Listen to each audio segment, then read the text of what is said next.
Bismillahirrahmanirrahim. Assalamualaikum warahmatullahi wabarakatuh. Perkenalkan, nama saya Dieki Yusuf Saputra. Saya adalah mahasiswa semester 4 jurusan Manajemen Bisnis Syariah.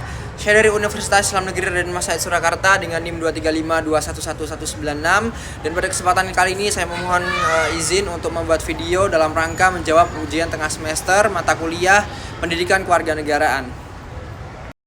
Oke, langsung saja kita jawab soal nomor 1, yaitu perbedaan antara warga negara dan penduduk beserta hak dan kewajiban warga negara Indonesia.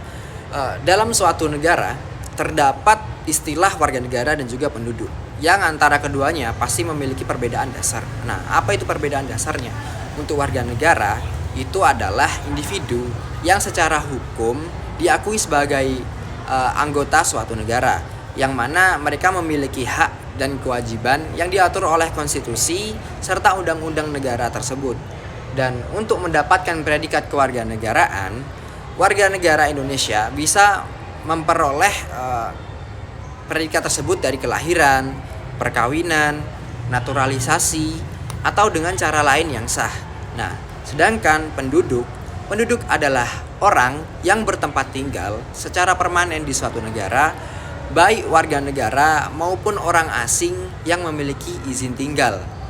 Jadi, tidak semua penduduk merupakan warga negara. Contohnya, seorang warga negara asing yang tinggal di Indonesia bukan warga negara tapi tetap berstatus sebagai penduduk. Oke, selanjutnya hak dan kewajiban setiap warga negara Indonesia. Hak dan kewajiban itu adalah dua hal yang tidak bisa dipisahkan. Sebagaimana ketika manusia lahir, maka ia memiliki hak. Dia membawa hak, dia wajib memperjuangkan hak tersebut. Sedangkan setiap warga negara yang hidup itu memiliki kewajiban juga, maka antara kedua ini itu tidak bisa dipisahkan. Nah, apa saja hak dan kewajiban itu? Langsung aja kita sebutkan. Hak warga negara Indonesia. Yang pertama, ada hak atas kehidupan yang layak. Yang kedua, ada hak mendapatkan pendidikan. Yang ketiga, ada hak memperoleh pekerjaan dan juga penghidupan yang cukup atau layak. Yang keempat, hak kebebasan berpendapat dan juga berserikat. Yang kelima, ada hak atas perlindungan hukum. Yang keenam, ada hak beragama dan juga beribadah sesuai dengan keyakinan masing-masing. Yang ketujuh, hak atas kesehatan dan juga jaminan sosial. Dan yang kedelapan, ada hak atas rasa aman dan perlindungan dari ancaman kekerasan. Kemudian kita akan membahas tentang kewajiban-kewajiban warga negara Indonesia. Kewajiban-kewajiban warga negara Indonesia, yang pertama ada kewajiban mentaati hukum dan juga pemerintahan. Yang kedua ada kewajiban membela negara. Dan yang ketiga ada kewajiban menghormati hak asasi manusia orang lain. Yang keempat ada kewajiban membayar pajak dan juga retribusi. Dan yang kelima ada kewajiban mengikuti pendidikan dasar. Dan yang keenam ada kewajiban menjaga lingkungan hidup sekitar. Dan yang ketujuh ada kewajiban menjaga persatuan dan kesatuan bangsa.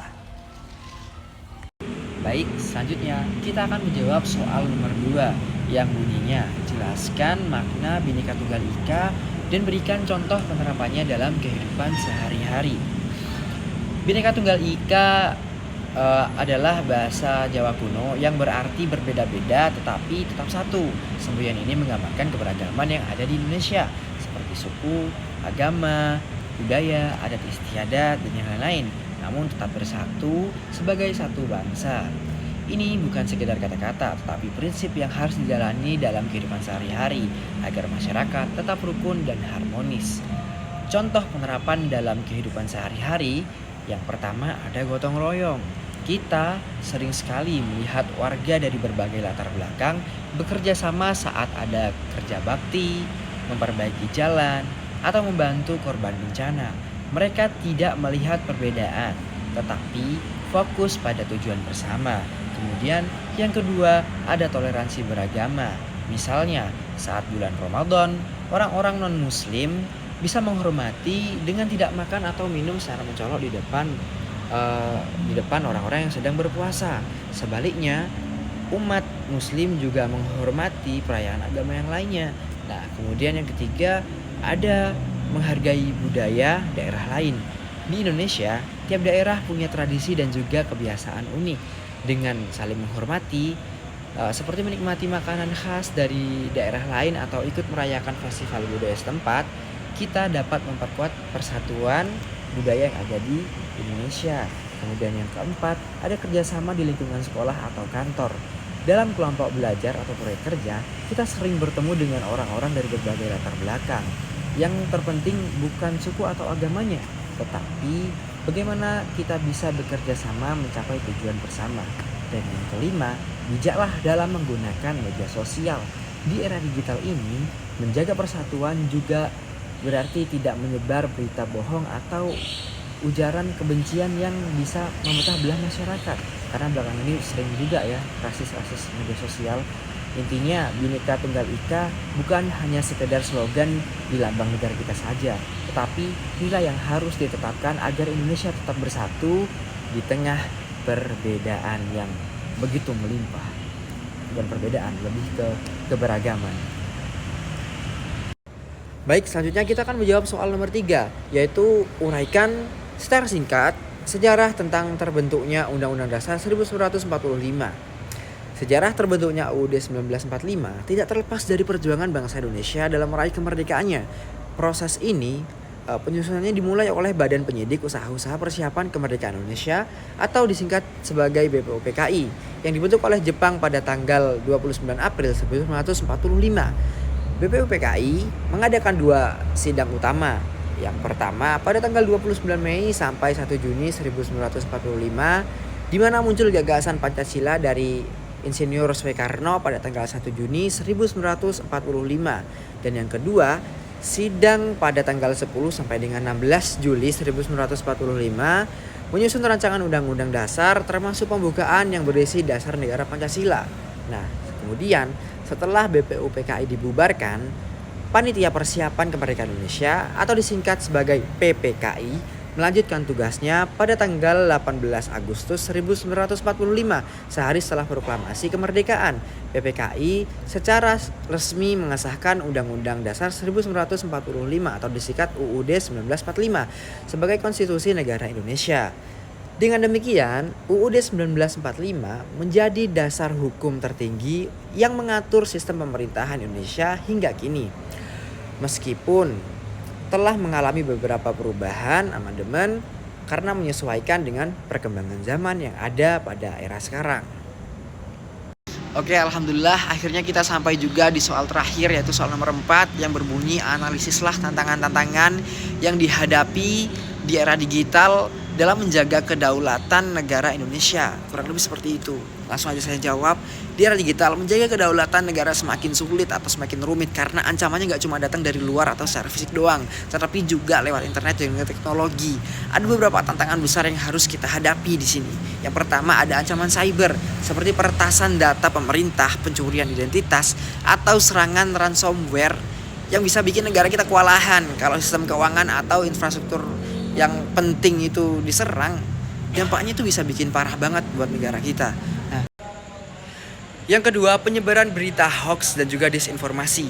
Banyak banget berita palsu yang bisa bikin masyarakat terpecah belah atau bahkan gak percaya sama pemerintah. Kadang ada juga propaganda dari pihak asing yang sengaja dimainkan buat kepentingan tertentu. Nah, kemudian yang ketiga, ada ketergantungan kita kepada teknologi asing. Bukannya melarang, tapi kita masih banyak yang menggunakan platform digital buatan luar negeri, dari media sosial atau bahkan sistem operasinya, yang artinya data kita, semua data yang kita punya itu banyak dikuasai oleh pihak asing, dan itu bakal jadi masalah kalau tiba-tiba mereka punya agenda tersembunyi. Nah, dan yang keempat, kejahatan cyber dan ekonomi digital ilegal, penipuan online, pencucian uang digital, atau bahkan jual beli barang di dark web itu makin marak. Kalau nggak dikontrol, ini bisa merusak ekonomi dan sistem keuangan negara. Kemudian yang kelima, pengaruh budaya asing yang terlalu kuat. Generasi muda zaman sekarang itu gampang banget yang terpapar budaya asing lewat internet. Kalau nggak ada filter, bisa aja nih kita makin lama makin jauh dari identitas diri sendiri dan jadi kehilangan nilai-nilai lokal kita sebagai warga negara Indonesia. Nah, cara menghadapinya tuh bagaimana? Menurutku pemerintah perlu meningkatkan keamanan cyber dan bikin regulasi yang lebih ketat. Kemudian masyarakat juga harus ikut andil dalam memilih atau memilah informasi biar nggak gampang termakan hoax. Selain itu kita juga perlu dorong teknologi lokal supaya nggak terus-menerus bergantung pada teknologi luar. Dan yang terakhir, budaya nasional harus terus-menerus diperkuat agar kita nggak gampang kehilangan jati diri. Tentunya bukan budaya korupsi ya. Intinya kedaulatan negara di era digital ini itu tanggung jawab kita semua, tanggung jawab bersama. Bukan cuma tugas pemerintah. Kita sebagai seorang pemuda, sebagai seorang warga negara Indonesia juga ikut andil dalam memperbaiki kedaulatan negara kita. Terima kasih saya sampaikan karena sudah menonton video ini sampai akhir. Mohon maaf sebesar-besarnya apabila ada kesalahan kata. Assalamualaikum warahmatullahi wabarakatuh.